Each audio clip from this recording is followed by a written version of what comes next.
Bien, bonsoir à tous. Soyez les bienvenus à notre réunion de mercredi du Centre d'études spirites Yvonne Pereira, avec la participation de nos amis du Centre d'études spirites de Nîmes. Soyez les bienvenus. Soyez à l'aise, à- faites comme chez vous, Et sentez accueillis avec nous. Et que nous puissions tous, bon, désolé que je n'ai pas dit bonjour, comment allez-vous? Vous allez bien? Très bien, très bien, bien. merci Anna. Très J'espère bien, que toi merci. aussi. Oui, Tout va bien. ça va, merci. C'est vrai qu'on savait, on avait parlé un peu avant, hein, c'est ça.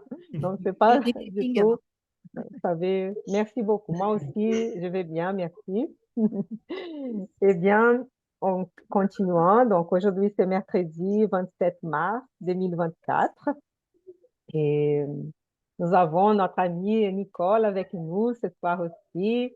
On est très heureuse d'avoir Nicole. Et voilà, que nous puissions tous donc profiter de ce moment ensemble. Et si je peux vous rappeler, si vous voulez, de prendre un verre d'eau ou une carafe d'eau, une bouteille,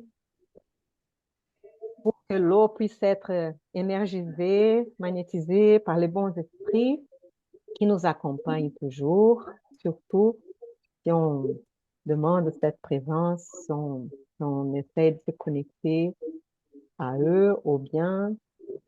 Donc, que les esprits bienfaiteurs de notre centre puissent nous inspirer, puissent nous soutenir, que nous puissions recevoir aussi nos amis désincarnés pour apprendre avec nous, pour réfléchir sur les textes de ce soir, que nous puissions approfondir nos connaissances du spiritisme et appliquer ça à notre vie.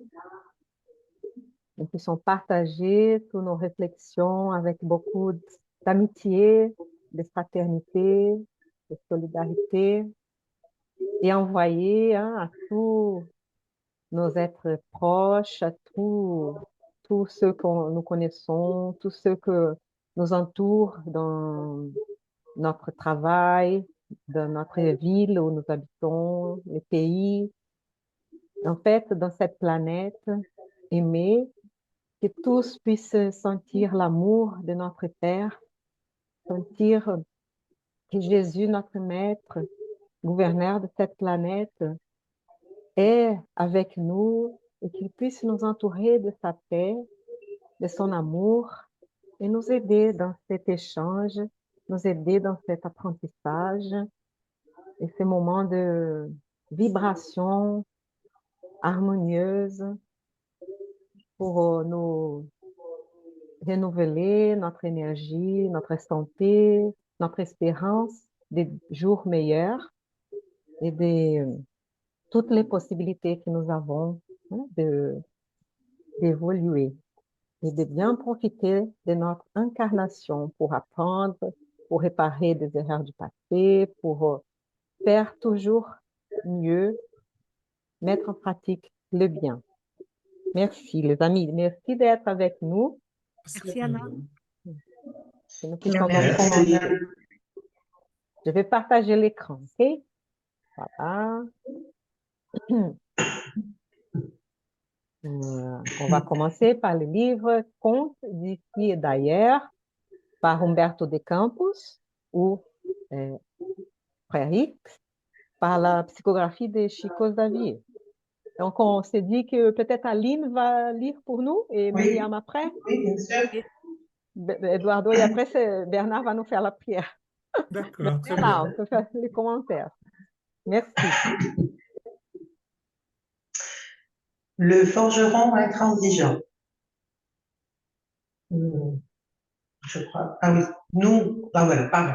Nous commentions le problème de la compassion quand un ancien conseiller s'approcha de nous et nous raconta avec bonne humeur. Je connais un cas intéressant datant de l'époque du Moyen Âge. Dans un petit village du vieux monde que les siècles ont déjà transformé, un jeune forgeron était tombé amoureux de la rigueur de la justice. au sein d'une faction politique qu'il avait intégrée. Il considérait comme ennemi toute personne n'épousant pas ses vues. Violent et sectaire, il imaginait les pires persécutions vis-à-vis de ses adversaires. La tolérance était pour lui un crime. Si quelqu'un ne suivait pas ses idées, il était marqué d'une croix noire. Toujours prêt à discuter malgré sa modeste situation, il compliquait la vie des contestataires, tramait des intrigues et leur tendait des pièges. Ce fut ainsi qu'un beau jour, il alla voir le juge investi de rendre la justice avec bienveillance et équité sur la commune pour lui proposer de reconstruire la prison en ruine. Tout criminel pouvait facilement s'en aller. Les barreaux fragiles et cédaient au moindre coup. Il était impossible de maintenir quiconque en détention. Il fallait cesser d'insulter la police. Il offrait donc de remédier au problème. Il donnerait un nouvel aspect aux cellules. Il voulait faire en sorte que cette prison soit une véritable prison. Le bon magistrat, qui était un homme d'expérience, lui fit remarquer: mon fils, la justice doit être exercée avec amour, afin qu'elle ne se convertisse pas en cruauté. Car il arrive un jour où nous devons aussi être traduits en justice. Néanmoins, le jeune homme insista. La prison en question n'était pas digne de respect. Il formula tant de plaintes qu'il parvint à atteindre son objectif. Lorsqu'il reçut l'autorisation en question, il fit son possible pour parvenir à ses fins. Il donna un nouvel aspect au barreau, créa un nouveau système de fermeture et toute évasion devint impossible. De plus, il disposa au centre de l'étroite pièce un lourd pilier en fer avec des menottes laborieusement travaillées pour empêcher le moindre mouvement de celui qui serait attaché à un tel pilori. L'idée fut un succès. Le service s'avéra si efficace que le jeune artisan fut contacté par les autorités d'autres villages alentours. Il acquit ainsi la prospérité. La nouveauté lui donna la gloire et la fortune. Pendant 20 ans, aidé par différents ouvriers, notre ami ambitieux fabriqua des prisons dans de nombreuses villes. Détenteur d'un vaste patrimoine, il quitta son village provincial pour s'installer dans une grande ville. Mais une nuit, pour se défendre, il commit une erreur dont ses ennemis se chargèrent de profiter. Le vieux forgeron fut immédiatement arrêté.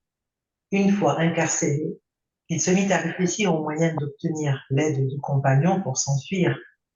Mais il fut atterré lorsqu'il découvrit à la marque des fers qu'il avait été enfermé dans une prison de sa propre fabrication.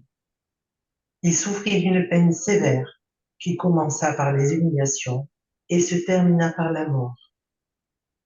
Arrivé au bout de sa courte histoire, notre narrateur nous fixa de manière expressive et nous fit: seule la compassion peut nous sauver en nous élevant de l'abîme de nos propres erreurs. Toute sanction poussée à l'extrême que nous imposons à autrui sera comme la prison du forgeron intransigeant. Il viendra un jour où les intrigues que nous aurons nouées contre notre prochain seront pour nous des punitions inévitables.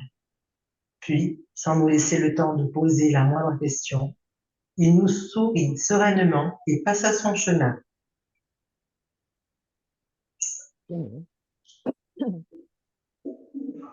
Voilà, une Merci, courte Aline. histoire. Merci, Mhm. Aline. Belle morale, hein. Belle morale.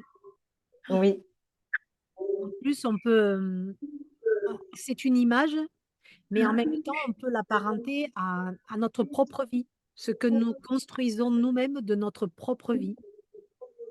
Là, c'était le forgeron qui a bâti un endroit pour qu'on ne puisse plus s'en échapper. Et en fait, c'est lui qui a construit sa propre vie et qui s'est enfermé lui-même. C'est joli. excusez-moi une minute, désolée. Aline Vous pouvez couper le son pour l'instant parce que je pense qu'il a un écho. Et quand vous voulez parler, vous activez. Ah, d'accord. Je pense que c'est vous, on va voir. Oui, hein. Allez, Myriam, pardon, continue. Et du coup, ça fait comme une parabole de Jésus. Et ça nous amène à comprendre ce forgeron, mais en même temps, ça nous donne l'image de nous-mêmes, de ce que nous fabriquons dans notre vie, que nous créons nous-mêmes pour pouvoir s'enfermer. En fait, on se crée notre propre prison quelque part. Enfin, j'ai compris ce texte un peu dans ce sens-là. Et c'est très joli, quoi. Enfin, c'est dur, c'est vraiment dur, mais c'est une jolie morale. Mm. Oui, j'ai trouvé aussi dans ces contes cette notion dans laquelle nos pensées, nos actions sur Terre, on, on- on construit ici et au-delà des, je dirais, des chaînes dans le sens d'être lié, hein. Donc, il peut y avoir cette notion d'être enchaîné, mais être enchaîné pour moi dans le sens de lien qui peut construire, et c'est-à-dire qu'on on construit des liens, soit avec des situations qui sont délicates, et dans lesquelles on va répondre à ces questions-là également. Lui qui était si dur avec d'autres personnes, et il a même créé des enchaînements pour qu'il soit dur avec lui quand des situations vont se présenter. Donc, je trouve symbolique cette notion de l'enchaînement pour qu'on puisse faire attention à nous-mêmes dans nos actes, dans nos pensées, on emporte ces enchaînements qu'on crée et qu'on va répondre plus tard et qui peut être aussi sévère de la façon qu'on a nous-mêmes jugé sévère des personnes, des situations qu'on peut vivre au quotidien, hein. Parfait, merci. Vous voulez dire quelque chose, Danaël? Oui, s'il vous plaît. Oui, moi j'ai noté aussi au début du texte qu'il y a cette notion quand même de tolérance qui apparaît, puisque c'est en fait la source de tous ces mots. Et je pense que cette tolérance, c'est qui permet la compréhension. Parce que lorsqu'on est tolérant, c'est qu'on essaie d'écouter, de comprendre et surtout de ne pas juger. Et là, je pense que c'est quelque chose qui est important pour nous dans notre vie, pour pouvoir justement euh, tendre pour le, comment dire, tendre, oui, pour le bien, pour aimer son prochain comme soi-même. Ça me fait penser au deuxième commandement de Jésus, c'est que justement on a besoin, parce que là, lui n'étant pas tolérant, il arrivait même à persécuter, parce que tous ceux qui ne pensaient pas comme lui étaient des adversaires. Or enfin, c'est dommage, je veux dire, parce que on peut apprendre toujours de, de notre entourage, et c'est comme ça que on s'enrichit avec les différences. Bon, lui, là, n'a pas compris, mais je pensais que cette notion de tolérance était importante dans notre vie de tous les jours, qu'il faut voilà, être vigilant, parce que parfois, on aurait peut-être tendance à vouloir un petit peu s'enflammer et peut-être à ne pas être toujours dans cette compréhension. Voilà que je sais que je peux dire remarquer. C'est très bien. Oui, on voit aussi que à la fin de notre vie et dans le monde spirituel, quand on y retourne, on récolte ce qu'on a semé en fait, hein. Et là, il avait semé un peu la zizanie, il avait semé la haine, il avait semé la violence, il avait semé l'incompréhension. Et là, lui aussi, maintenant, il se retrouve prisonnier de ses propres fautes aussi. Et voilà, c'est une expérience qui va lui servir certainement pour progresser, parce on peut souhaiter que cet homme ait pris conscience de ce qu'il avait fait et qu'il va modifier son comportement. Et comme disait Eduardo, oui, Myriam qui me disait que ça nous rassemble, ça nous ressemble vraiment, ce texte. Comme tous les textes que nous étudions, on est obligé de nous rapprocher avec nos propres expériences, nos propres vies, hein, fatalement. On est là pour ça, pour qu'on puisse y réfléchir après et faire attention donc à ce que nous semons pour que la moisson soit belle à la fin, mais pas et qu'elle soit abondante et bonne, mais voilà, ne pas semer, le mal on va pas récolter de la lumière en se comportant mal. Voilà, donc. Même si parfois ça prend un peu du temps, mais dans ces cas, ça a pris peut-être 20 ans ou après, oui, sa mort. Mais bon, non, un peu avant sa mort. Et parfois, ça peut prendre un peu plus de temps, mais c'est vrai que un jour, il arrive, ce jour qu'on va subir dans notre propre peau, hein, de, comment on a traité les autres, comment on a vécu des situations, comment on a vu et réagi. Mais c'est pour un but, hein, c'est pas pour punir, c'est pour qu'ils puissent apprendre aussi la valeur de la tolérance, hein, la valeur de la compassion avec équité, cette justice avec bienveillance et équité, parce que chaque cas demandait une certaine compréhension du contexte, des raisons de chaque crime, et voilà. Et lui, il était intransigeant. Mm.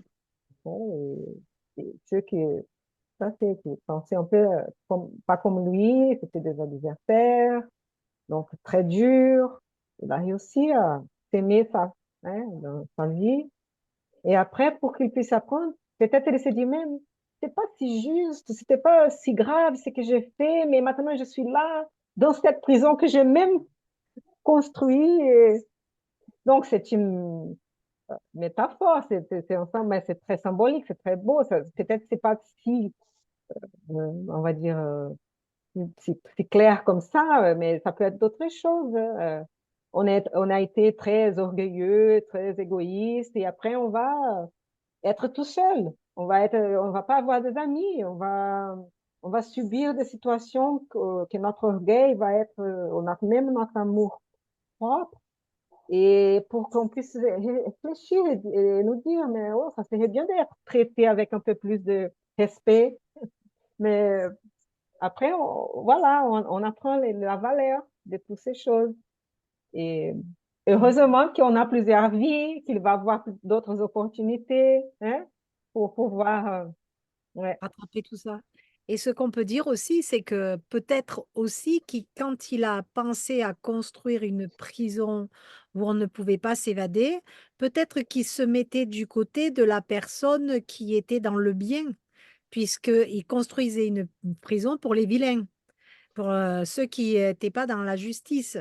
Et en fait, s'est mis au-dessus de tout le monde, hormis qu'il a oublié qu'il était comme tout le monde. Donc, il a commis des erreurs comme les autres. Et ça, peut-être qu'au début, il n'avait pas vu dans ce sens-là. Il avait peut-être un peu trop, comme tu disais, se sentait un peu trop supérieur à tout le monde. Et Mais comme c'est quoi, ça, dans les incarnations, on échange parfois les rôles. Si on a Ah, des rôles comme lui, plutôt des mm, euh, persécuteurs ou voilà, qui sont dans le bon côté, on va dire, côté mm, facile, mais parfois dans une autre, on va passer par l'autre côté pour pouvoir expérimenter toutes les oui, situations, hein, et apprendre avec ça plus de tolérance. mm, Et Et oui, d'ailleurs, Lydie, paroles de, le- les pardon, paroles, pardon, les paroles du juge sont très sages, hein, il parle pas oui, beaucoup, mais les 4 lignes qu'il y a la justice doit être exercée avec amour pour qu'elle ne convertisse pas en cruauté et il arrivera un jour où nous devons aussi être traduits en justice. Donc, il faut faire attention à ça, nos comportements. C'est un peu ce que je disais tout à l'heure, c'est la même chose, mais les mm, paroles du juge, là, elles sont très belles. mm.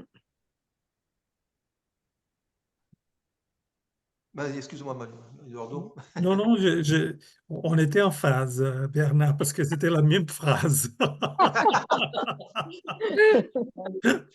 Échappé. En Échappé plus, à- J'ai trouvé ça très, ouais. cette notion de justice avec amour, quoi, parce que sinon, elle se transforme en cruauté. S'il n'a pas d'amour, s'il n'a pas cette notion de compréhension, de permettre aussi que les personnes puissent se relever, hein, quand on incline quelque part, donner la possibilité de se relever et continuer son chemin, hein. Donc, Et aussi hein, pour le système pénitentiaire de tous les pays, pour qu'ils puissent s'améliorer, et pas que enfermer les gens, mais qu'ils puissent Mhm. vraiment pouvoir se renouveler, se réfléchir sur ce qui s'est passé, pouvoir travailler, pouvoir sortir hein, de ça et vraiment être éduqué pour vraiment Oui, parce que apprendre. dans la phrase où il dit, il donnerait un nouvel aspect aux cellules, donc il a envie d'améliorer, mais il voulait faire en sorte que cette prison soit une véritable prison. En soi, le mot prison et prison, c'est une prison. Et alors pourquoi véritable prison? Parce qu'il estimait qu'elle n'était pas une vraie prison puisqu'il pouvait s'en évader.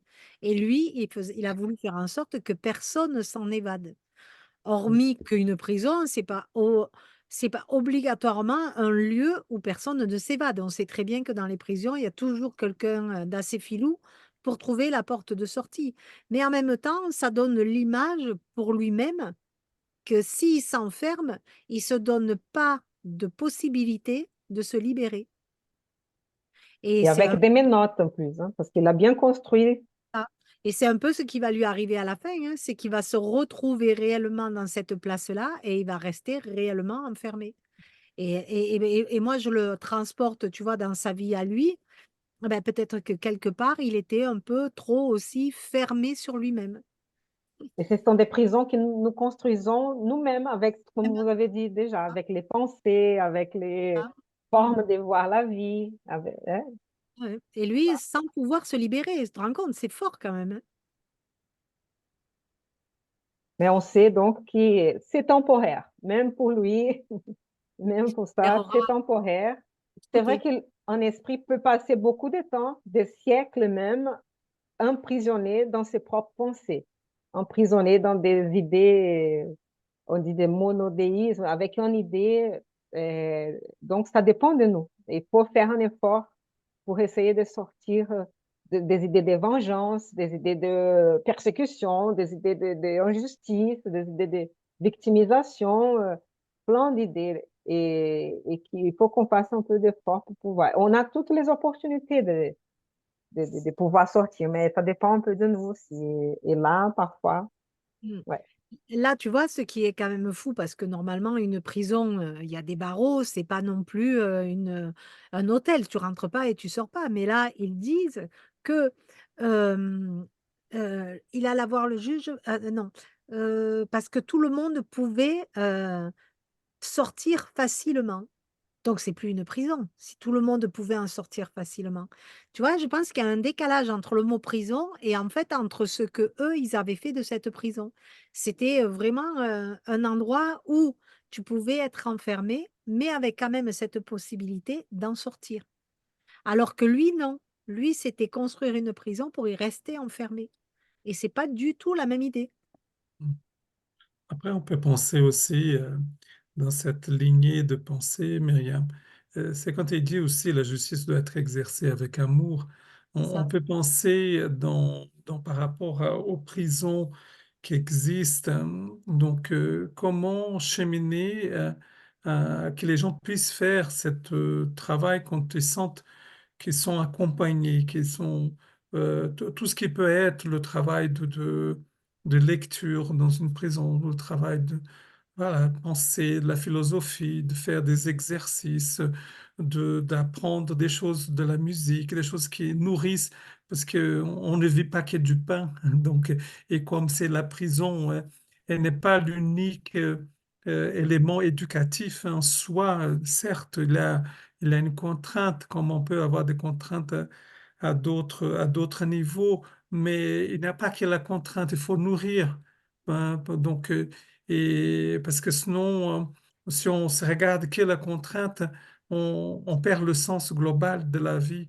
Et la vie, elle doit être nourrie aussi par la pensée, par une réflexion, par une parole, par un entourage qui soit doux, qui soit bienveillant, sans oublier les cadres qui doivent être respectés, respectueux de tous. Hein.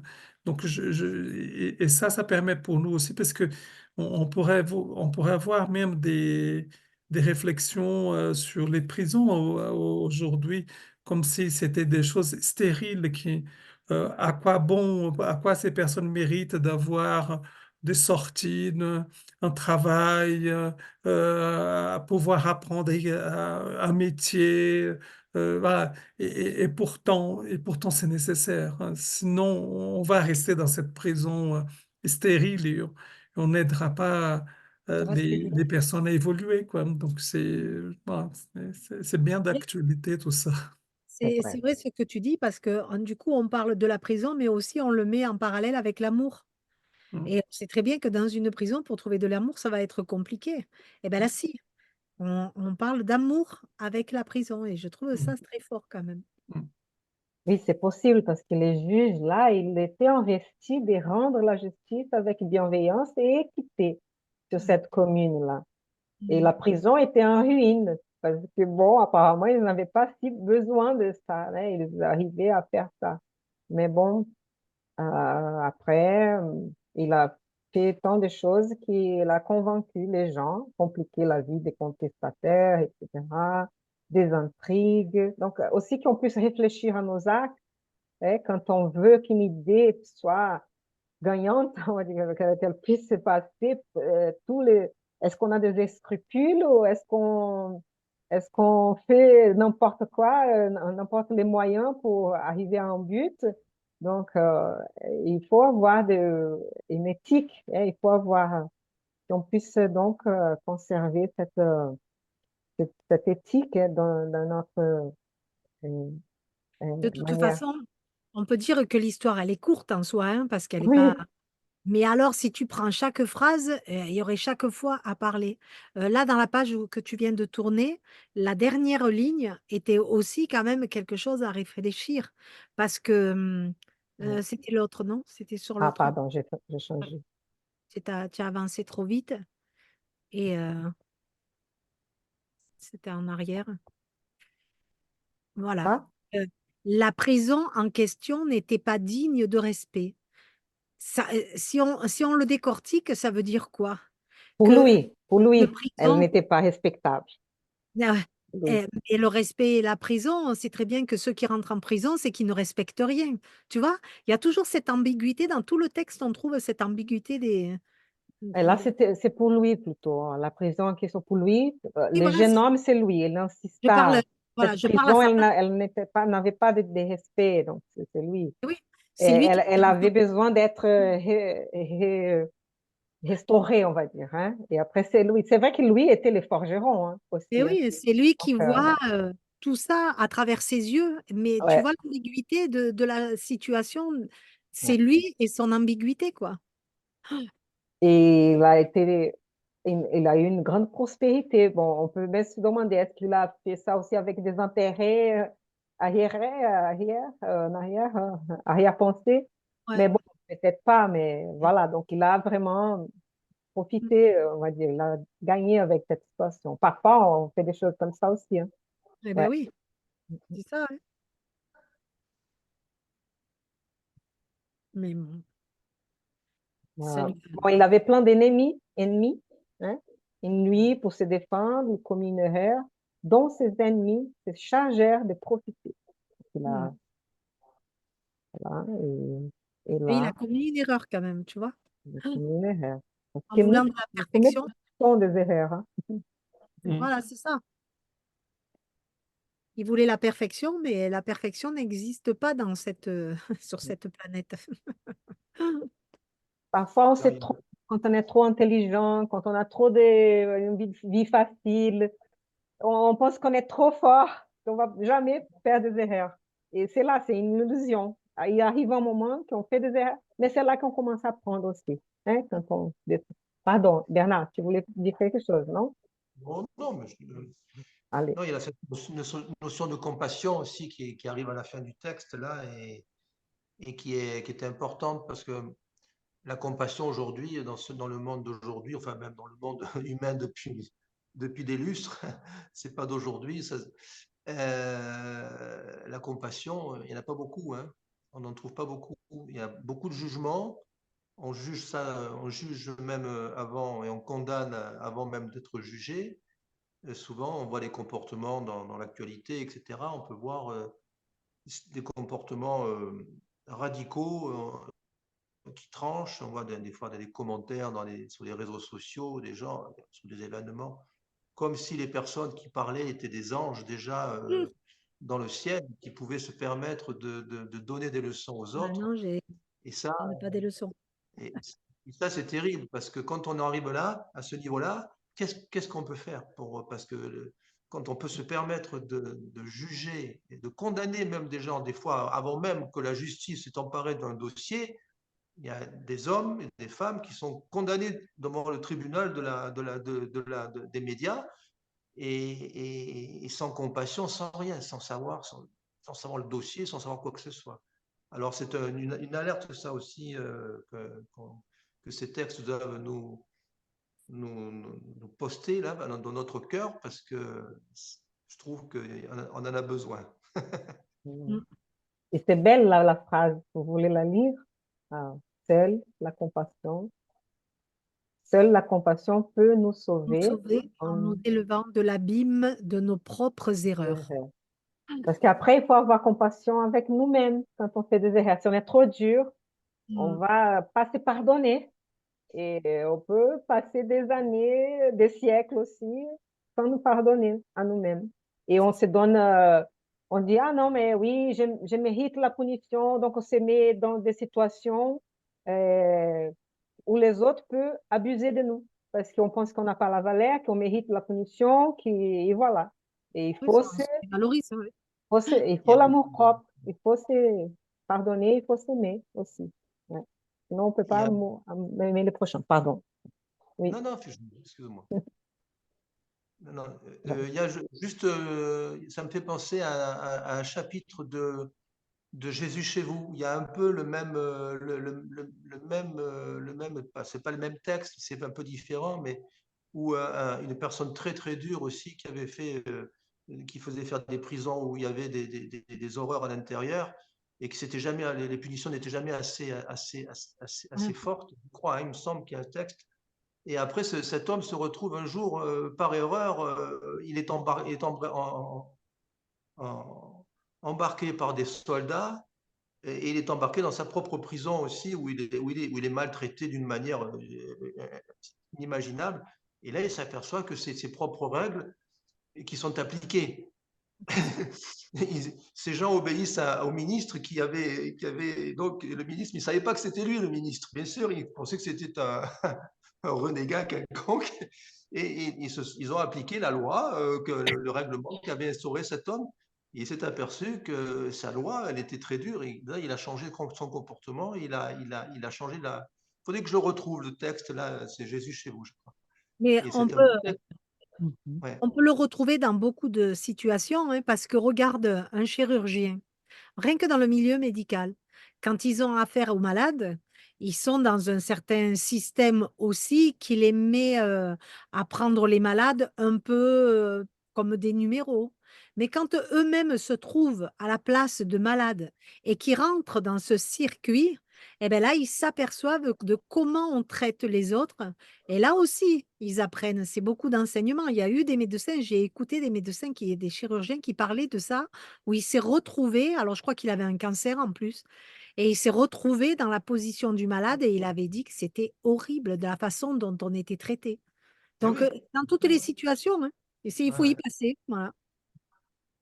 Donc, C'est ne Jésus pas chez vous, qui est pour se ne pas souvenir, faire c'est aux des... autres ce qu'on ne veut pas qu'on Pardon. nous fasse. Donc, Oui, Euh, c'est le dis, problème. dis encore, Bernard, on n'a pas entendu. Hein? Ne pas faire aux autres ce qu'on n'aimerait pas qu'on nous fasse. Donc, C'est ça. Ouais.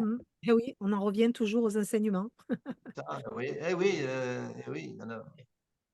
J'étais en train de dire que donc, les livres Jésus chez vous, c'est des Chico Xavier aussi, psychographie de lui par l'esprit Neio Lúcio. Hein? Donc, on peut trouver aussi ces livres-là. Et l'autre chose, donc, c'est que ça, oui, on peut le comprendre dans un autre niveau comme une métaphore pour dire que oui, on crée nos propres prisons. Et si on est comme ça, on va subir à un moment donné, et par exemple, c'est ça, quand on commet un crime, une chose, on fait une erreur, et si on est trop dur, on n'arrive pas à se pardonner, on peut passer des années dans une prison que nous-mêmes, on a construite. Et donc, Ouais. il faut qu'on fasse attention. Hein, Mm. comment on... Ouais. Mais c'est bien de se mettre dans la peau des autres pour pouvoir voir les deux côtés. Ouais, Et ouais. d'ailleurs, il y a un livre qui en parle, c'est L'ombre du couloir.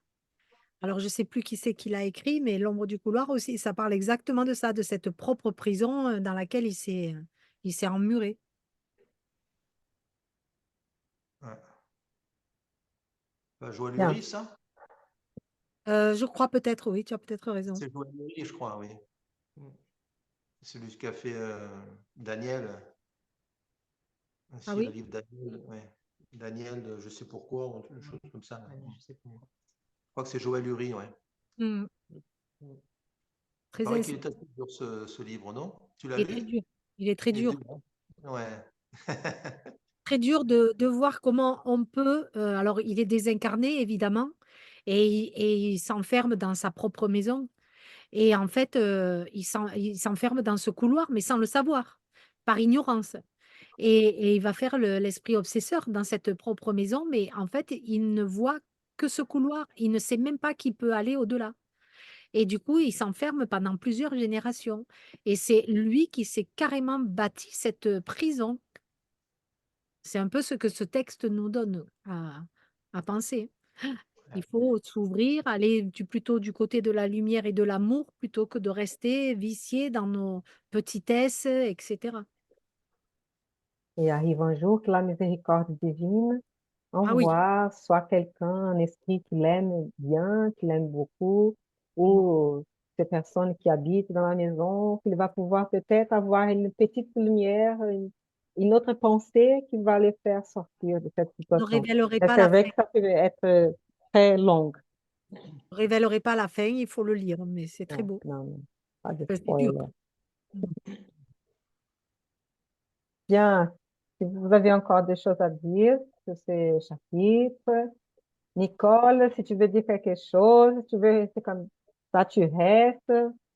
Tranquille, hein, c'est la première fois. Oui, tu as trouvé bien les textes? Tu as aimé l'histoire? Tu les connaissais? J'ai bien compris tout ce que vous avez dit. Je suis d'accord. Et aussi avec cette prison qu'on a de juger les gens, aussi de exiger de nous-mêmes tous les jours, mais en même temps qu'on est exigeant avec non exigeant avec les autres dans la perfection. Et voilà, je suis 100% d'accord avec tout ce que vous avez dit. Merci beaucoup, Nicole. Ah, merci à vous. Merci. Bien, si quelqu'un trouve encore une autre chose, Ceux qui nous disent oui, la morale de la fin, elle est jolie. Il viendra un jour où les intrigues que nous aurons nouées contre notre prochain seront pour nous des punitions inévitables. C'est pour ça qu'on parle toujours d'être dans la bienveillance, etc. Parce que de toute façon, ça se retournera tôt ou tard contre nous-mêmes. entre nous-mêmes. Mm, mm. On est faillible comme les autres.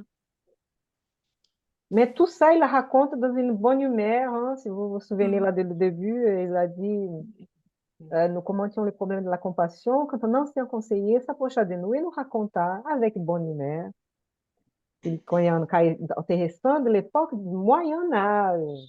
Ouais. Voilà, dans un petit village du vieux monde. Nous sommes dans le vieux monde. Hein. que les siècles, on est déjà transformé. Voilà. Ouais. Cette notion de bonne humeur, ça reste dans cette notion des différentes euh, cycles hein, dans lequel, c'est-à-dire qu'il y a une loi divine qui permet qu'on va évoluer. Donc, il y a voilà, cet espoir hein, qui est porté. On peut faire des erreurs, mais on peut se renouveler et que les opportunités vont se présenter à un moment donné pour qu'on puisse renouveler. Et donc, ça donne une bonne humeur dans le sens parce que ça donne la foi, la confiance de quelque chose qui va évoluer, qui ne reste pas figé. Et ça, c'est important, ouais. Cette notion de mouvement, hein, d'ailleurs. Et parfois, il raconte peut-être sa propre expérience. Peut-être c'était son cas. Donc, Mm. maintenant, il peut voir ça avec la Mm. bonne humeur, mais c'est dans ce sens que ça passe. Donc, ces jeunes forgerons étaient tombés amoureux de la rigueur, de la justice. Et parfois, c'est ça, hein, on tombe amoureux des idées et c'est plus important que les personnes, que les gens, que la vie. Ouais. Et donc, qu'on puisse. Par Ouais. contre, j'aimerais vous poser une question, Mhm. parce qu'on me l'a posée aussi. Qu'est-ce qu'on entend par du vieux monde? Ah, c'est une Mm. façon de dire l'Europe. L'Europe, et nous, les Brésiliens, on dit que l'Europe, c'est le vieux C'est monde. le vieux monde. Désolée. Parce que Oui, le nouveau monde, c'était l'Amérique. Et oui, le les c'est plus l'Europe, nouveaux oui. mondes, c'était Euh, l'Australie, etc., qui ouais, étaient découvertes ouais. plus tard par les Européens. Ouais. Et c'est étonnant parce que ces mondes étaient habités avant, donc Oui, comme le Brésil, les autres pays, c'était sauf habité. que ça ne fait pas partie de ce qui a été de l'histoire écrite, hein. Donc le vieux monde aussi, cette notion de l'histoire qui est transmise, qui est écrite, il a une traçabilité.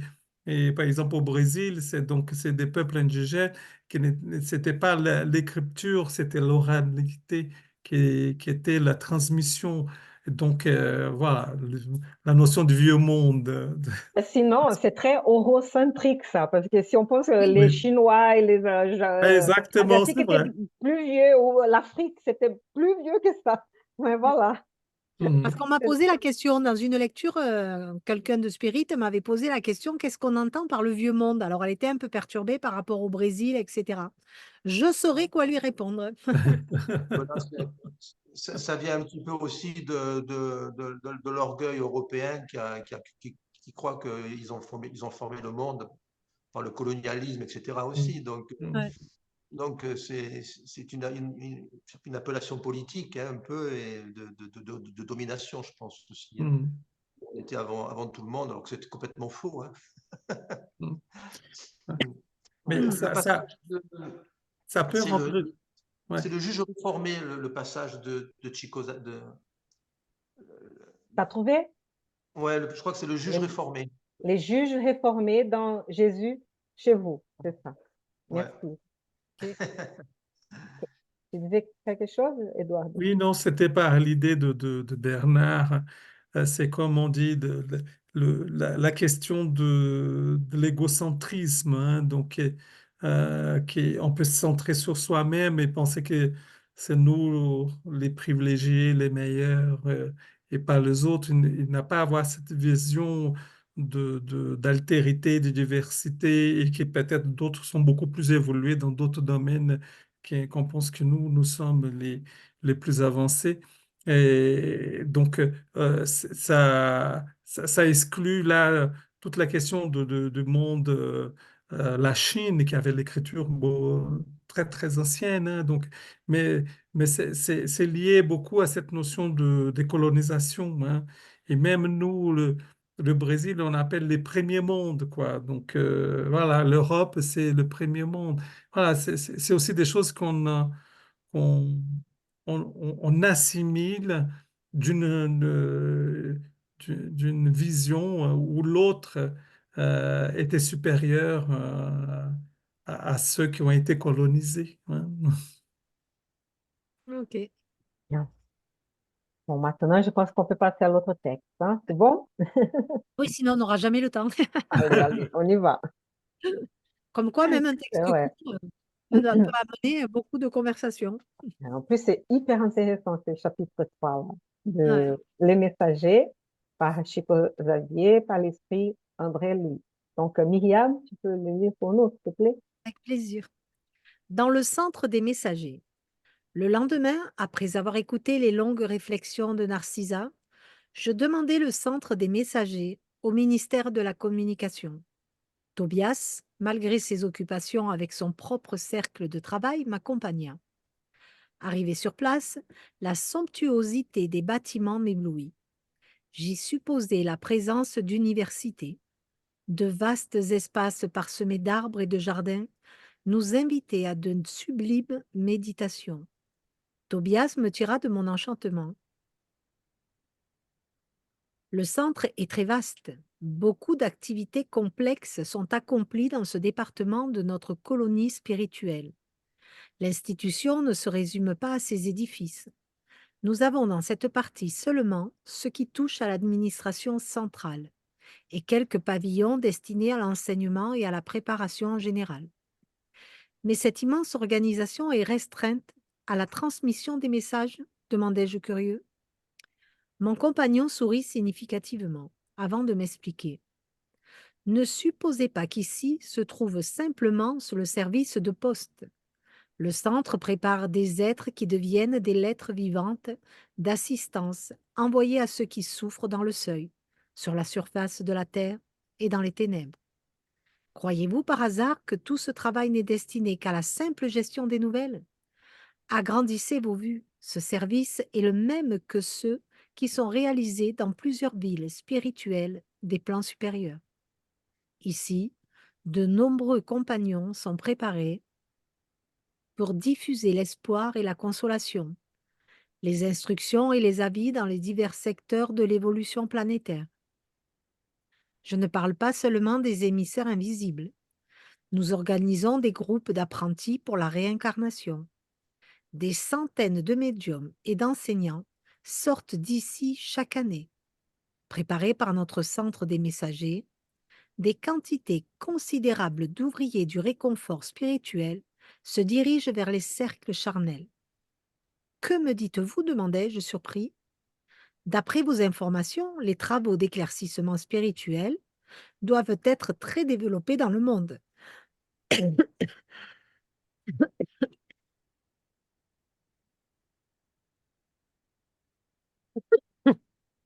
Ah, je Ah, crois que je vais pas pouvoir ça continuer. va? D'accord, pas de souci. Je vais continuer, Bernard ou Eduardo. Moi, Ouais. je peux continuer, oui. Avec une expression singulière, Tobias sourit tranquillement et expliqua.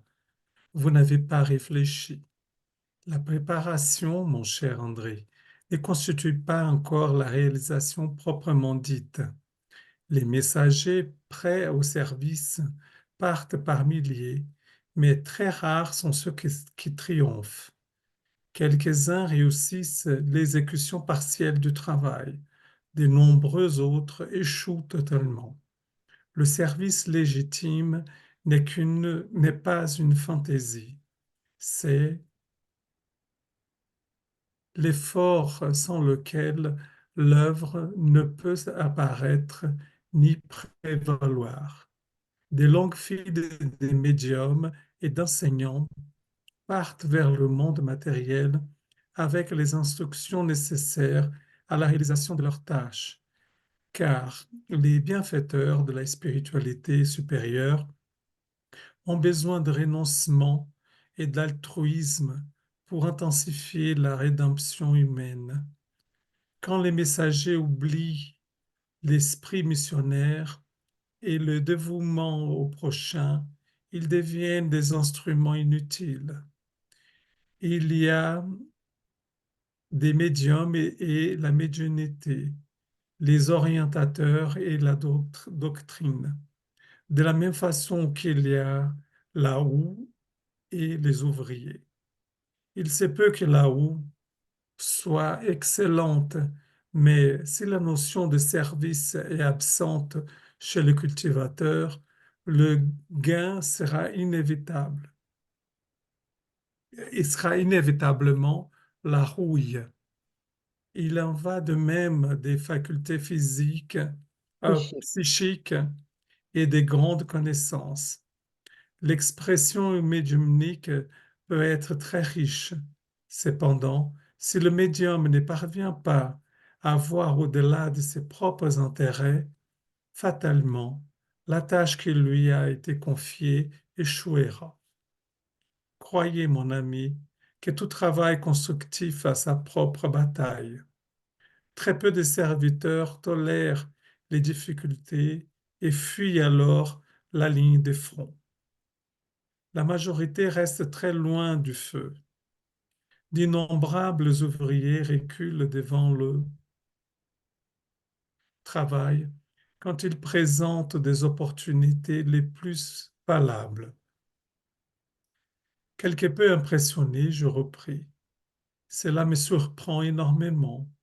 Je ne supposais pas que que se faisait ici la préparation des messages pour la vie Messager. terrestre. Les messagers. Ah, oui, pour la préparation des messagers pour la vie terrestre. Merci. Ah, mon ami, dit Tobias en souriant, vous imaginiez que les œuvres du bien se restreignent à des simples opérations automatiques. Notre vision sur la terre est déformée par l'influence de cultes extérieurs dans l'activité religieuse. Nous croyons pouvoir régler tous les problèmes par une attitude suppliante. Pourtant, la génuflexion ne solutionne pas les questions fondamentales de l'esprit, pas plus que la simple adoration de la divinité ne constitue l'élévation maximale. En réalité, tout acte d'amour et d'humilité est respectable et saint, et incontestablement, le Seigneur nous fera don de ses grâces. Néanmoins, il est indispensable de considérer que le nettoyage et l'entretien du vase qui servira à les recueillir sont un devoir que nous avons tous. Dans ces centres, nous ne préparons donc pas des simples facteurs, mais des esprits qui deviennent des lettres vivantes de Jésus pour l'humanité incarnée. Tel est le programme de notre administration spirituelle. Ému, je me suis tu, réfléchissant à la grandeur des enseignements. Après une longue pause, mon compagnon reprit. Rares sont ceux qui triomphent, car nous sommes presque tous liés à un passé de fautes criminelles qui déforment notre caractère. À chaque cycle des réalisations terrestres, nous croyons plus à nos tendances inférieures du passé qu'aux possibilités divines du présent, compliquant ainsi le futur. C'est comme ça que nous continuons, là-bas, attachés au mal, oublieux du bien. Parfois même, nous en arrivons à la déraison, interprétant les difficultés comme des punitions, alors que tout obstacle apporte une occasion vraiment précieuse à tous ceux qui ont des yeux pour voir. À ces moments, nous arrivâmes dans une immense enceinte. Des centaines de personnes pénétraient dans un vaste immeuble où nous montâmes un escalier au milieu de conversations très animées. Le vestibule impressionnait par sa beauté imposante. Toutes sortes de fleurs aux couleurs vives qui m'étaient jusqu'à là inconnues ornaient des grandes colonnes et parfumaient l'ambiance. Tobias, rompant le charme du lieu, expliqua. Les divers groupes d'apprentis se rendent à leur cours, cherchant un essai dans le département des instructeurs. Nous traversâmes de longs couloirs où tout un monde cheminait en discussion retentissante vers des salles d'études. Au milieu d'un petit groupe qui parlait discrètement, nous trouvâmes notre généreux ami de la veille qui nous embrassa souriant et calme. Très bien. J'attendais le nouvel élève depuis le petit matin. Dorénavant, je m'occuperai d'André. Vous pouvez partir tranquille, dit Anicet à l'adresse de Tobias, qui, pressé, devait repartir immédiatement. Avec émotion, je lui dis au revoir. Remarquant ma timidité naturelle, Anicet demanda à un auxiliaire de service. Appelez Vincent, s'il vous plaît. Puis, se tournant vers moi, jusqu'à maintenant, Vincent était mon seul apprenti médecin. Vous resterez ensemble en raison de votre affinité professionnelle. En moins de 3 minutes, Vincent fut là, devant nous. Vincent, dit Anicet sans affectation. André, lui, est notre nouveau collaborateur. Il a aussi été médecin sur le globe terrestre. Je crois donc que vous vous sentirez à l'aise, partageant tous les deux la même expérience. Le nouveau venu m'embrassa, démontrant une extrême générosité. Puis, après quelques paroles amicales des bienvenus, il demanda à l'orientateur. Quand L'orienteur. devra- À l'orientateur, non? À L'orienteur. l'orienteur. Ouais. Quand devrons-nous commencer les études d'aujourd'hui? Informer le nouveau candidat de notre règlement et venez ensemble pour les instructions de cet après-midi, répondit Anicet après un court instant de réflexion. Oh. Hmm. Merci Eduardo pour avoir pris la Merci. relève. Ça Non, m'arrive non, pas pas souvent. de souci. C'est surtout, c'est toi, tu vas mieux, quoi. Ça n'arrive pas souvent, mais quand ça arrive, eh ben, on est obligé. Eh ben. Wow, il est tout motivé hein, à commencer. André-Louis, il est ému. euh, Et nous aussi, nous sommes curieux pour voir comment ça Hmm. va se passer. Mais vous avez vu l'importance de ces centres-là. Ils préparent les messagers, ils préparent les médiums, pas que donc les esprits, mais les médiums qui vont se réincarner hein, sur Terre pour aider sur Terre, dans le seuil, dans les ténèbres, hein, participer tous de ces travaux. Vous avez vu? Ah ouais, c'est Hmm. fou, hein, de se dire que, bah, de toute façon, on est un peu comme André-Louis qui arrive là et qui croit que c'est juste un centre bien précis, alors qu'en fait, pas du tout, hein. C'est incroyable, comme on dirait une fourmilière géante, quoi, hein. Chacun a son rôle et toute une organisation, quoi. Oui. Oui. Ils disent que centaines de médiums, donc de messagers, sortent de là chaque année, hein. C'est ça qu'il a dit, je pense. Mm. Oui, Hmm. Non, parce que si on peut repointer un peu, parce que dans ces centres des messagers, il y a la formation des médiums, des personnes qui vont se réincarner, mais il y a aussi toute cette notion de préparation des messagers qui vont dans des missions sur le plan terrestre, mais qui ne sont pas incarnés, mais qui vont en tant qu'esprit pour accompagner, pour soutenir. Euh, mais il me semble aussi qu'il y a comme si on envoie des messages sur le plan terrestre pour illuminer, soutenir les personnes. C'est comme tout à fait. Ouais. des vagues d'ondes hein, qui envoient des messages de soutien pour élever les vibrations, pour soutenir certaines vibrations.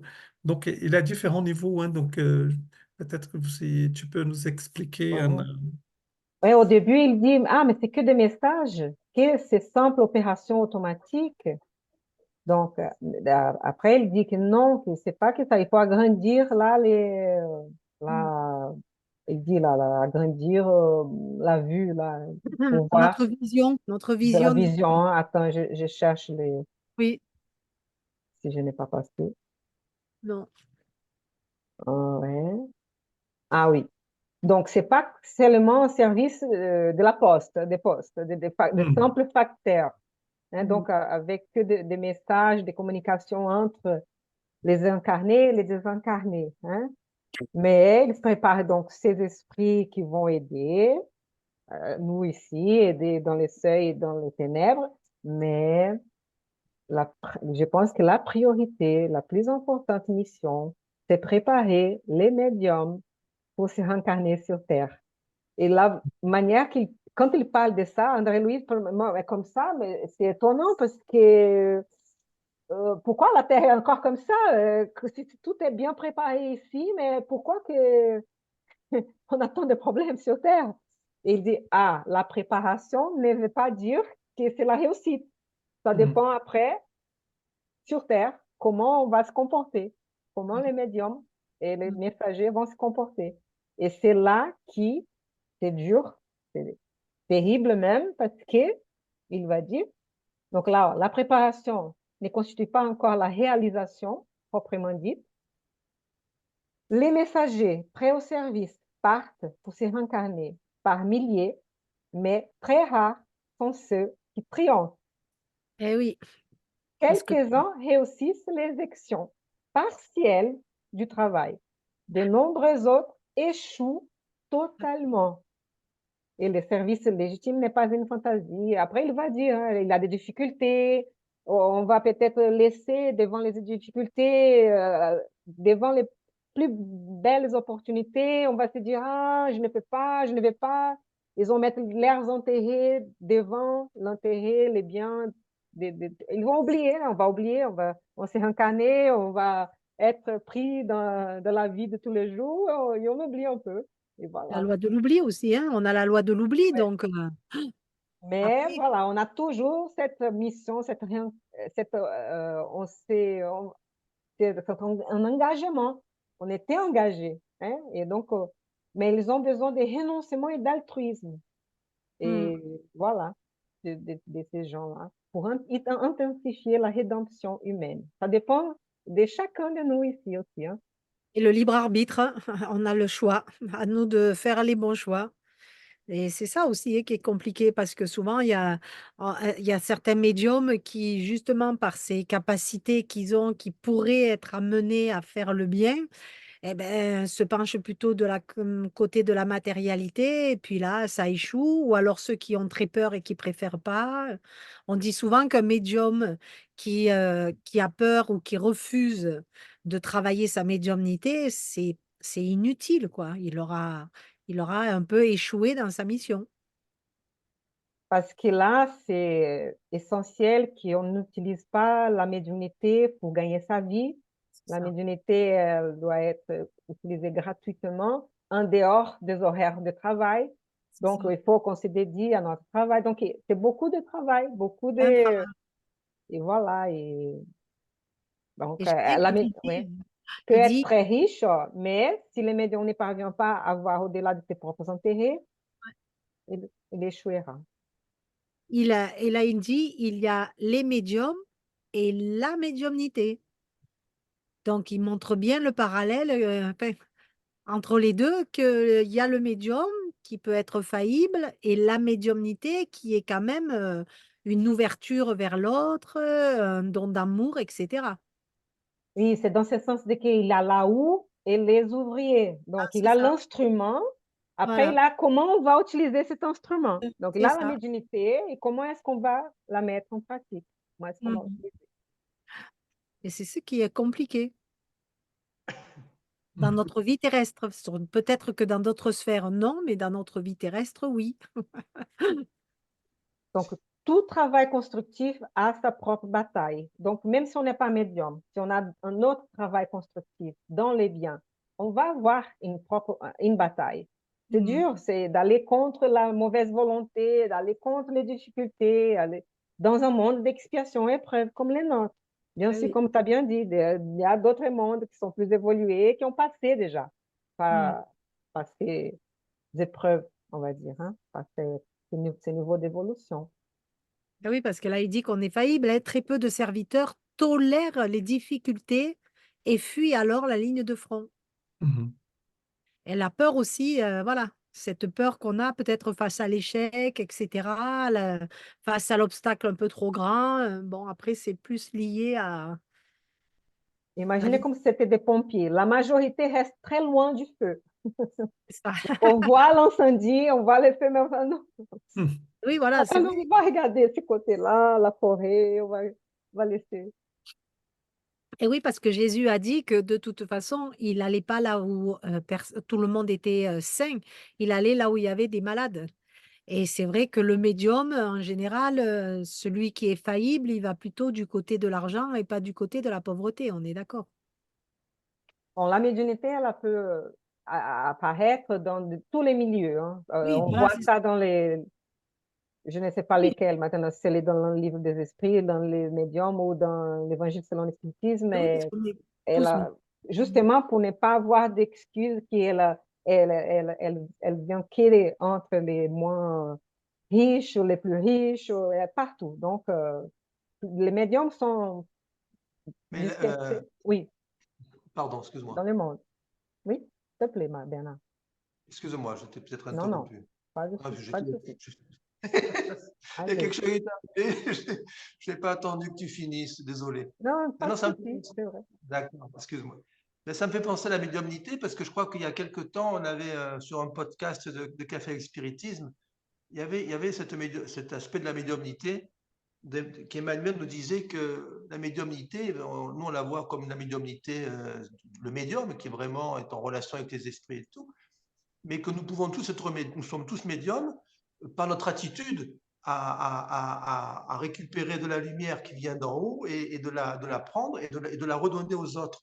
Et c'était une forme de médiumnité à laquelle moi, je n'avais pas pensé. Moi, enfin, moi, le médium aujourd'hui, c'est vrai, on s'installe sur une table, on voit, on évoque, on appelle les esprits souffrants, on appelle les incarnés. Mais lui, dans ce commentaire-là, je crois que c'est dans un podcast, il disait, mais la médiumnité, voilà, quand vous faites le bien, quand vous faites donner l'exemple par votre comportement dans un groupe à quelqu'un, etc., vous êtes médium du bien, vous êtes médium de la lumière, des esprits supérieurs sur le monde inférieur. Et j'ai trouvé ça très, très intéressant et je n'avais pas pensé à ça.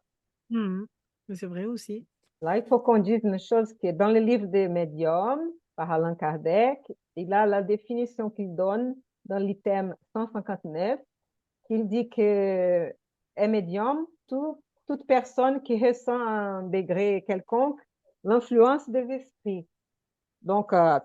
théoriquement, nous tous, nous sommes des médiums. On a tous la glande pinéale, on a tous cette faculté qui peut être développée ou non, mais certains d'entre nous, avant de se réincarner, euh, a cet engagement qu'il accepte, qu'il veut, et passe par cet entraînement dans un centre des messagers qui existe dans toutes les villes euh, dans le monde spirituel. Il dit ça. Vous avez remarqué ça? Ouais.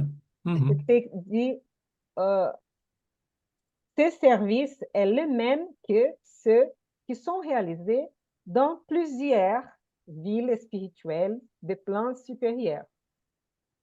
Donc, c'est un service qui existe dans plusieurs villes spirituelles de plans supérieurs pour préparer donc des messagers, des médiums pour se réincarner.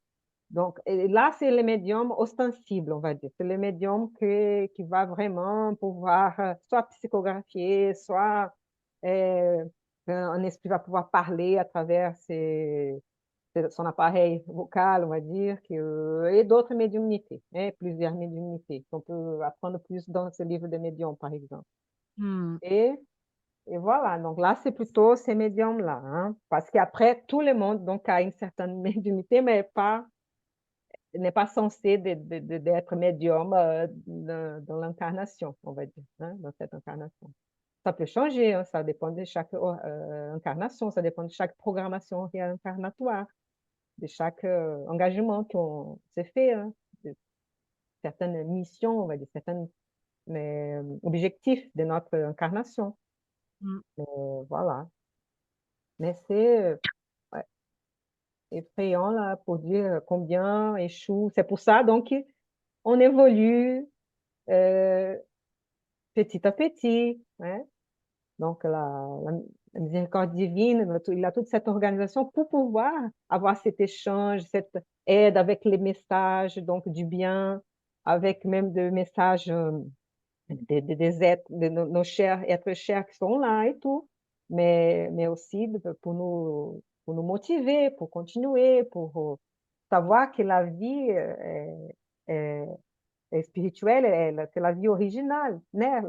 Et que nous sommes là, les incarnations, on aura plusieurs. Et nous sommes tous des esprits immortels. Donc, Mm. il a plusieurs choses, donc on apprend. Et, Mhm. Je trouvais assez intéressant ce qu'il parle dans cette, je ne sais pas si c'est une question de fréquence plus importante ou on regarde plutôt les difficultés et on ne voit pas les avancées et ce qui est qu'on peut retirer des expériences. Donc, c'est, c'est comme si on regarde que la notion de difficulté, de la souffrance, et qui dans ces expériences permet pour nous de grandir et de voir le côté plutôt lumière, le côté ce qui apporte dans un travail qui est en profondeur. Hein.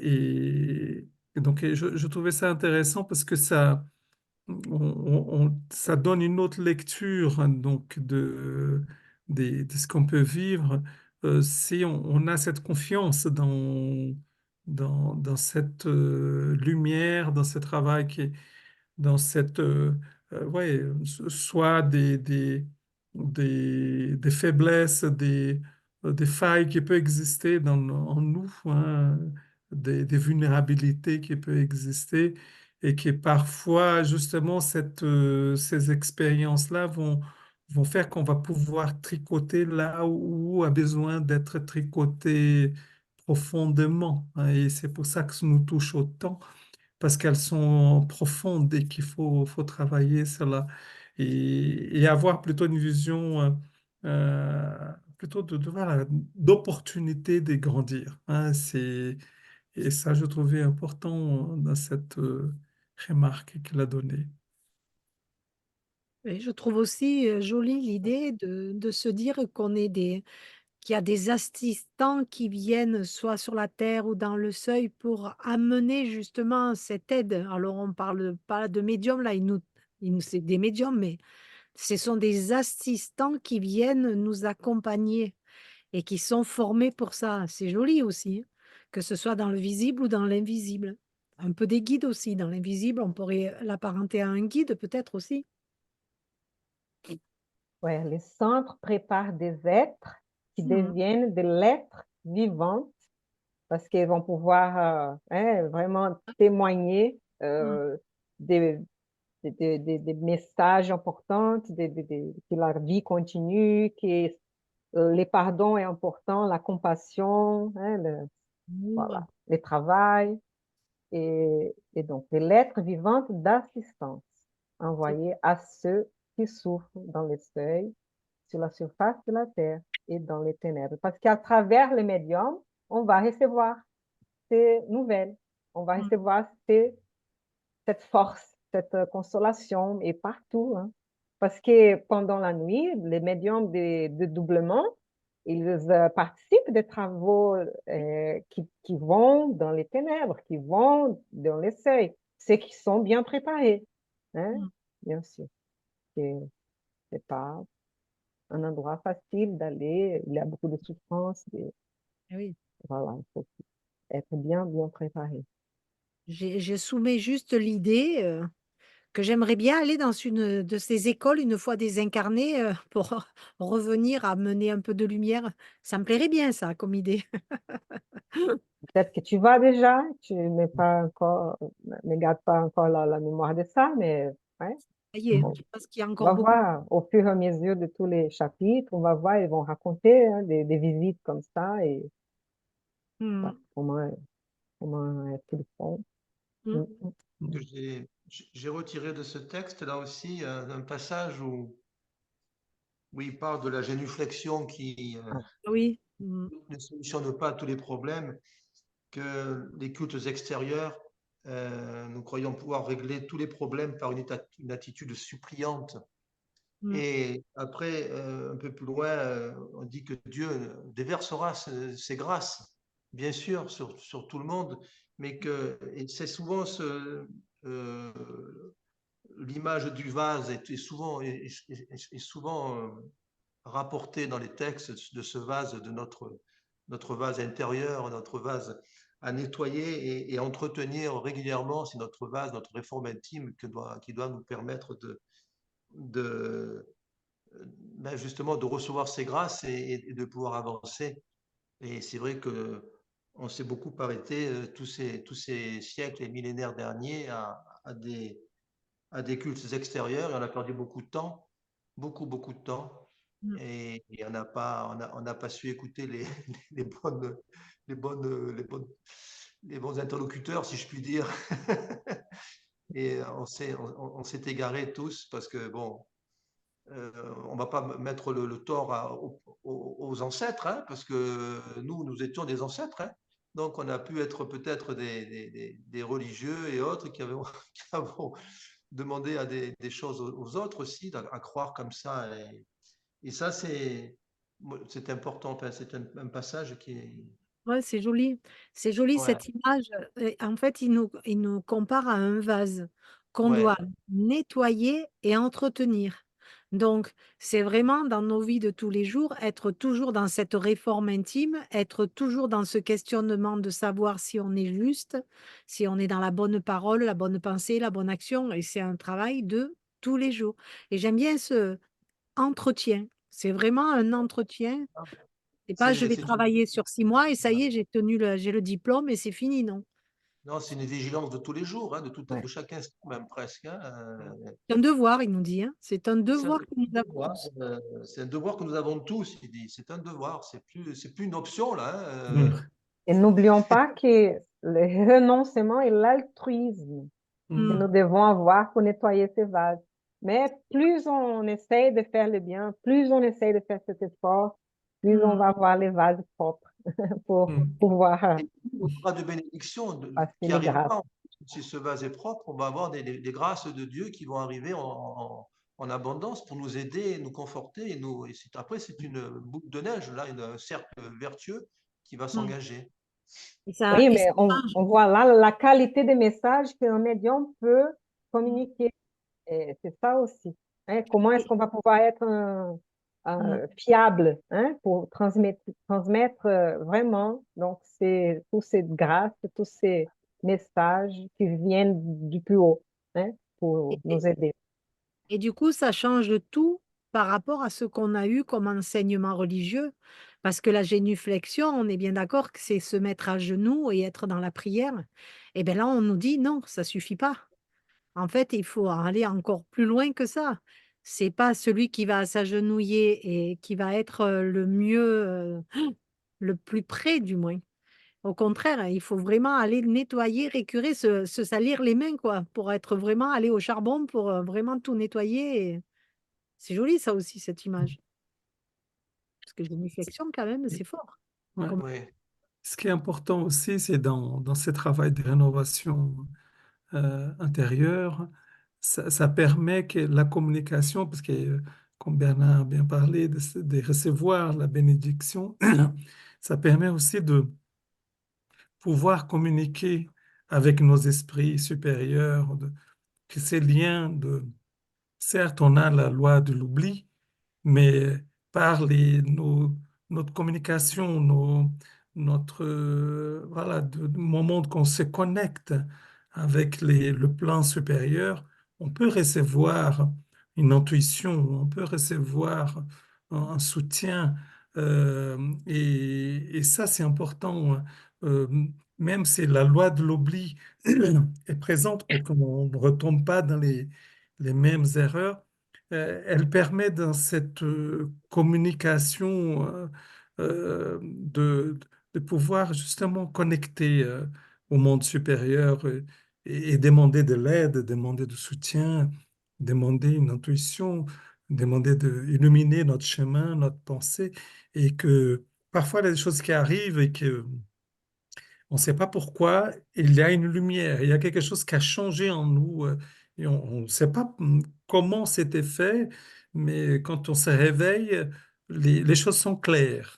Voilà, c'est pas tout clair, mais les choses sont, on a une certaine orientation, une position qui éclaircit notre chemin, notre choix. Et ça, c'est important. Donc, ça veut dire on a des petits rappels, on a des rappels. Ouais. Les petits vaccins Jésus de a dit, rappel. frappez, on vous ouvrira. C'est vrai que si on ne frappe pas, on n'ouvrira jamais la porte. Mm. Donc, si on frappe un peu dans notre monde interne, intérieur, avec, comme tu dis, Eduardo, à nos guides, etc., si on ne les interroge pas, on n'entre pas en contact avec eux, on les ignore, ben, jamais ils nous répondront, de toute façon, c'est clair. Ouais, c'est évident, hein. C'est pas Donc, que dans un sens. et oui, c'est à nous de faire la démarche, hein. Souvent, il y avait une histoire comme ça, là, je me souviens plus où on avait lu ça, c'était sur le net, il y avait une histoire c'était le coiffeur, non? C'était ouais, c'était un genre enfin, c'était un sketch avec un coiffeur, bon, bref, c'est peu importe. Une petite vidéo. Et une petite vidéo, et en fait, la personne attendait toujours que Dieu arrive, quoi. Et donc, puis il y a plus un jour, bon, dans un quiproquo, il y a eu une petite histoire, et puis en fait,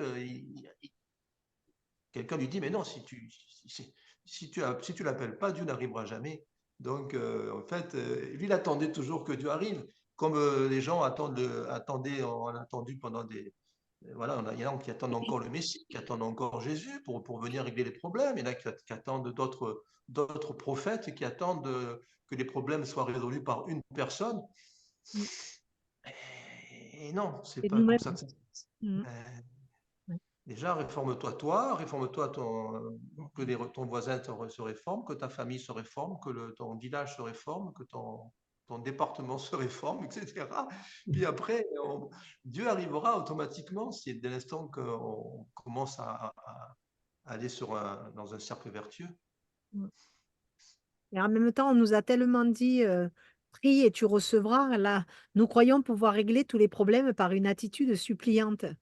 Ça suffit plus aujourd'hui. À une époque, peut-être que ce message était utile, mais aujourd'hui, on sait avec notre évolution qu'il faut aller beaucoup plus loin que ça. Parce que c'est pas que ça, hein, c'est ça. Et Parfois, il y a ceux qui restent que dans cette attitude, ou que dans les génuflexions, que dans la simple adoration de la divinité. parce qu'on a Donc, évolué aussi, parce qu'on a évolué et qu'on peut passer maintenant à une autre vitesse. mais Être ils assez... disent que tout acte d'amour et d'humilité est respectable et saint. C'est Hein. ça. Mm. Mais bon, il est indispensable de faire notre travail, comme vous avez bien vu. Et de toute façon, Donc, être dans l'amour, c'est un travail de tous les jours. Et on va pas se mentir, je pense que c'est très, très, très, très compliqué sur notre terre d'être toujours dans l'amour. Parce qu'il y aura toujours un obstacle à un moment donné qui viendra nous montrer que non, on n'est peut-être pas trop dans l'amour là. oui, mais il ne faut pas se décourager. Même si on Non, tombe, il faut recommencer, il faut ça, persévérer, et voilà. Hein. c'est ça. Et donc, il n'imaginait pas, c'était surprenant, hein. Il ne savait pas que c'était vu comme ça. Et là, la préparation des messagers pour la vie terrestre. Voilà. Beaucoup de nous non plus, hein, ne savaient pas. Donc, on apprend avec ça. Mm. On sait que la Terre est une école, mais là-haut aussi, c'est une école. Là-haut, de l'autre côté. Donc, il dit que certains arrivent même à la déraison, hein, presque la folie, presque à perte de lucidité, perte de, voilà, Mm. d'exagérer les choses. Ils vont interpréter les difficultés comme des punitions. Donc, ils Mm. ont, voilà, n'interprétant pas bien les difficultés comme des défis, comme des occasions Mm. précieuses à nous tous, Ouais, des ça, c'est obstacles. l'ignorance après. Wow, hein. Quand on est dans l'ignorance, eh ben, on croit que l'obstacle, on est puni, hein, qu'on nous punit. Alors que non, il faut le voir complètement différemment, hein. C'est l'obstacle qui va nous permettre justement d'avancer d'un pas et d'évoluer encore. Et plus on a d'obstacles, plus on évolue. Alors que ça, quand on le dit, bon, la personne en face est pas vraiment, elle est sceptique. Mais, mais Ça oui, passe pas forcément, non? On peut se reposer aussi un peu, mais voilà.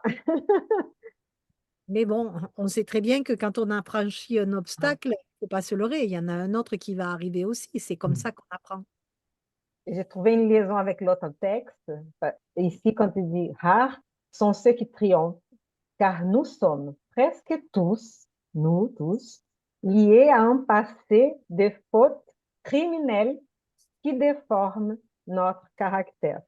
Donc, nous sommes tous dans une prison, on va dire. Nous sommes tous, nous méritons tous une certaine prison, dans ce sens qu'on est tous des criminels, Ah oui, presque tous au moins.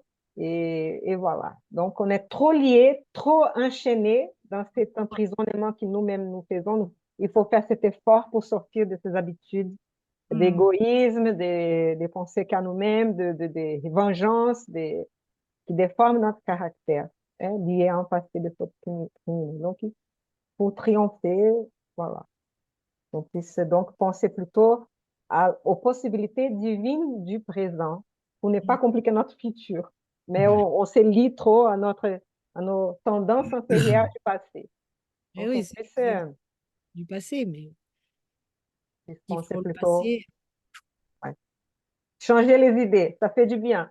Donc, réfléchissons tous à ce qu'on a appris aujourd'hui, qu'on a lu, même si c'est des idées qui ça peut paraître difficile d'accepter que c'est possible, mais bon, réfléchissez un peu, réfléchissons et voilà. Ouais. Et j'aime bien Parce le que lien qui c'est fait, vrai. Hmm? le lien, là, tu y étais sur la page, le lien qui fait Ah, avec ceux qui ont les yeux pour voir. Ça pardon.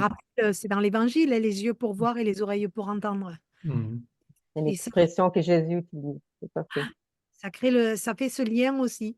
Parce que on peut avoir des yeux pour voir, mais ou ne pas voir aussi, hein. Oui, on peut avoir des yeux que pour regarder, on va dire, mais pas Mm. vraiment voir. Pas aller Ouais, chercher à comprendre, ouais. ouais, Voir ce qu'on veut voir. c'est C'est ça. ça, avec des œillères ou pas. Ou C'est alors des comme regarder les... expressions hein, que Jésus utilise pour ceux Oui, qui voilà, c'est vraiment ça. ouais, Mm. pouvoir utiliser tous nos sens pour vraiment Mm. euh, voir, apprendre ouais, la, la vérité. Ouais.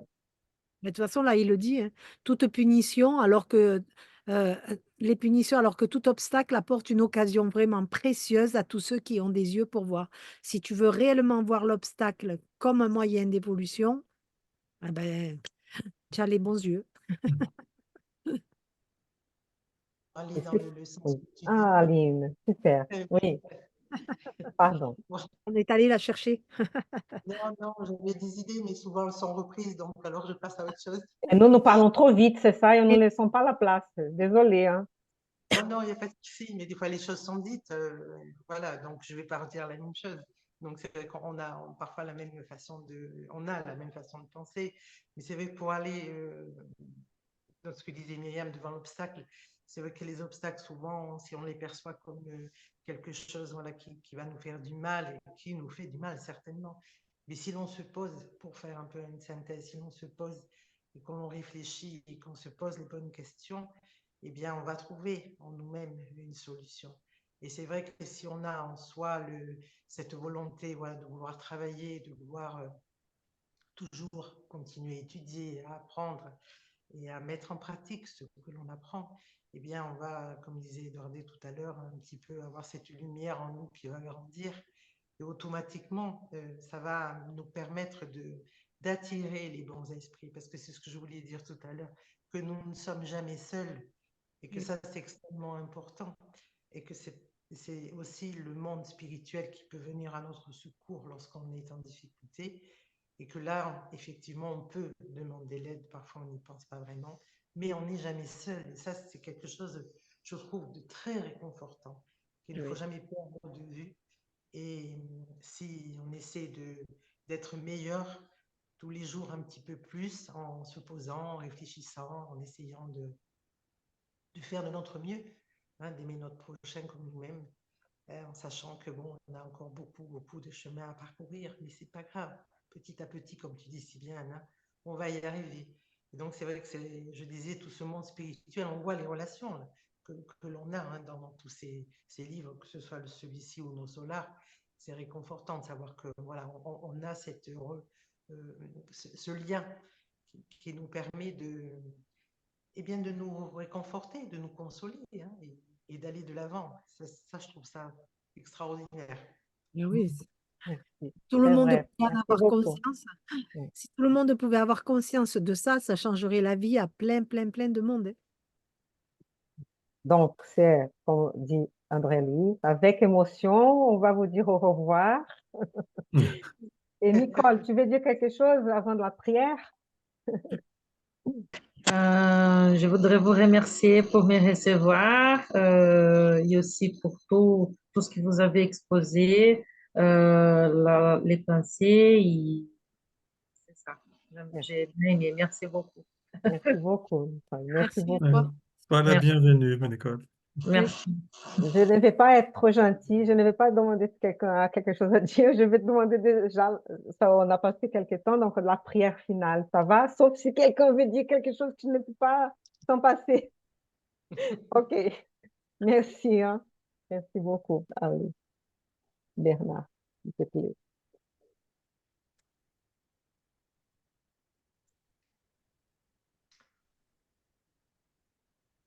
Et Seigneur, nous clôturons cet évangile,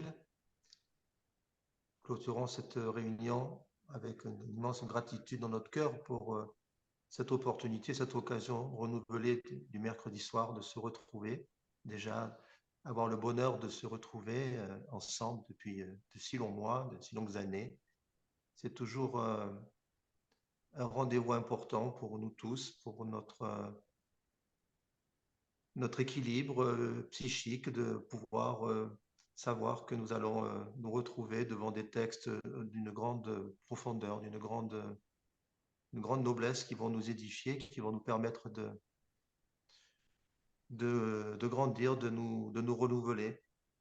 Et c'est encore aujourd'hui le cas, Seigneur, avec de jolis textes. Et nous remercions aussi tous nos guides qui ont organisé cette soirée, qui nous ont protégés, qui nous ont inspirés.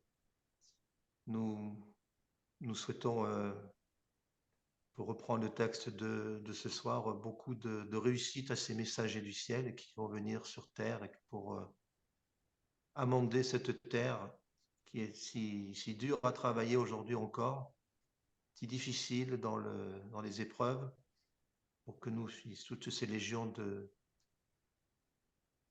puissent venir modifier nos comportements par les inspirations des bons esprits, que nous-mêmes nous soyons en contact avec nos guides en permanence, avec nos anges gardiens, nos esprits protecteurs qui vont nous influer des bonnes choses, nous distiller le bien et qui va se répandre, qui va faire tache d'huile sur toute la terre. C'est notre souhait de ce soir, vu les textes que nous avons vus, qu'on puisse se réformer intimement pour recevoir les bénédictions du Seigneur, travailler cette réforme intime en sachant pourquoi nous le faisons. Et c'est souvent la difficulté de beaucoup d'hommes, de beaucoup de femmes, de beaucoup de ces habitants de cette terre qui ne connaissent pas le pourquoi de la vie, de l'immortalité, et c'est cette raison que nous prions et nous élevons nos pensées pour que, avec l'aide de notre Maître divin Jésus, qui s'occupe, qui gère cette planète, on va arriver à régénérer cette planète. Nous pensons donc à tous ceux qui sont venus avec nous ce soir, des incarnés. Nous prions pour notre livre de prière, pour notre cahier de prière, pour tous ceux qui sont portés dessus, des centres ou de nos carnets personnels. qu'ils puissent recevoir un peu de lumière et d'éclaircissement modestement de la part de ces réflexions. Et voilà, donc nous allons encore te remercier, Seigneur, pour ton immense miséricorde. Et nous donnons rendez-vous à la semaine prochaine avec un grand bonheur pour d'autres études. Merci, Seigneur, que ta volonté se fasse.